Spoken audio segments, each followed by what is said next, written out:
Good morning, traders. This is Aaron Hill from FP Markets with the market outlook for the 16th of September. I hope we're all having a fine and productive morning so far. If you're in Europe, and a good afternoon, a good afternoon for traders based around Asia. So early London hours reveals euro dollar recently brushed aside the 118 figure in strong fashion. Euro yen also took off below the 129 figure. Note a retest at the underside of the level was also seen. And dollar Swiss also recently broke above 0.92 the figure. Pound dollar is also, I believe pound dollar, is still hovering above 1.38. We're also seeing a reasonably strong bearish bias across Aussie dollar currencies this morning, though as you can see, New Zealand currencies are higher across the board. Euro currencies also have a bearish vibe in early London, but the pound pairs are mixed right now. In terms of safe havens, as you can see, there's a clear bid among Japanese yen pairs, yet the Swiss franc has been sold off. So for now, it seems we have a mild risk-off scenario. This is also seen with a moderate bid in bonds. Note the benchmark 10-year yield is a touch lower, just under 0.1%, and the 30-year bond yields are also lower by 0.3%. In the equity space, Asian equity markets traded modestly lower overnight, failing to build off a reasonably positive session in the US on Wednesday, with major US equity benchmarks ending higher across the board, boosted by better than expected New York Fed manufacturing data. The report had the following to say: business activity grew at a swift pace in New York, according to firms responding to the September 2021 Empire State Manufacturing Survey. The headline General Business Conditions Index climbed 16 points to 34.3. As you can see in London hours, US equity futures are largely lower, though European equity cash indexes, on the other hand, are higher.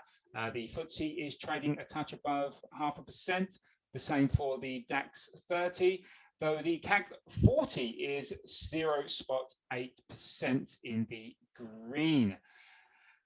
Okay, in terms of economic news, earlier in Asia, we had Australia, employment change and the unemployment rate. Aussie dollar bears, for anyone who was watching the charts at the time, strengthened their grip amidst the eye-opening, let me just get the report up, the eye-opening 146,000 drop in jobs throughout August, relative to I believe it was the minus 80,000 range forecast.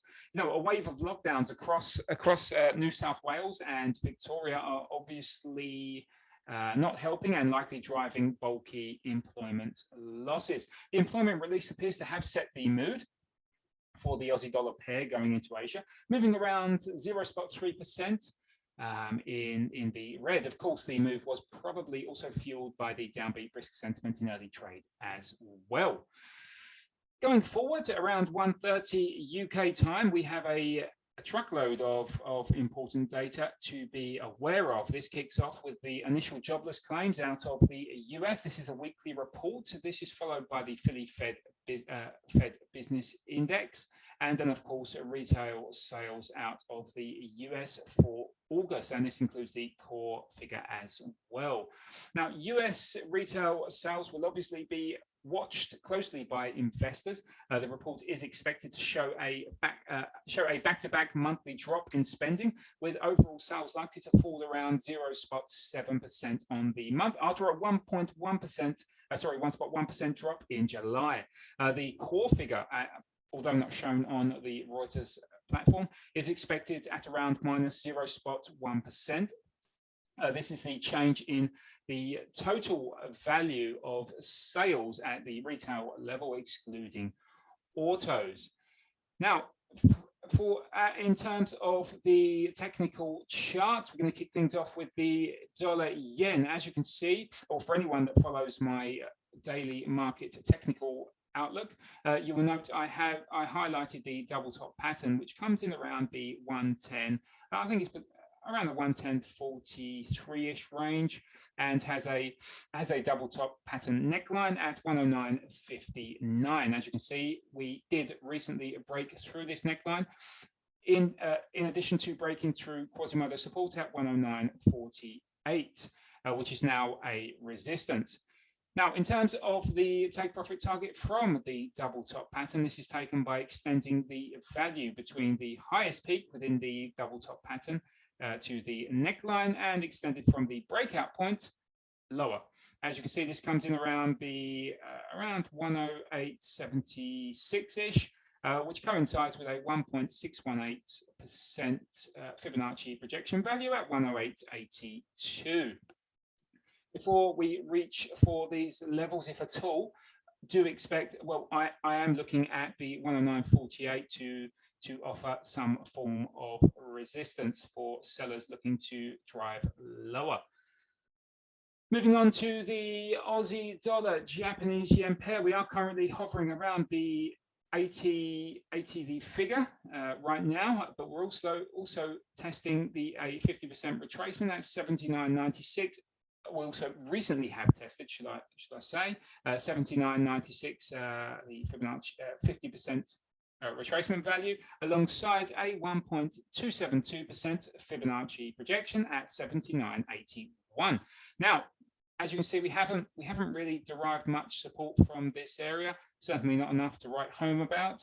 So all eyes for me, all eyes should be on the prime support, which comes in around 79.11, 79.50-ish. This is on the H4 time frame.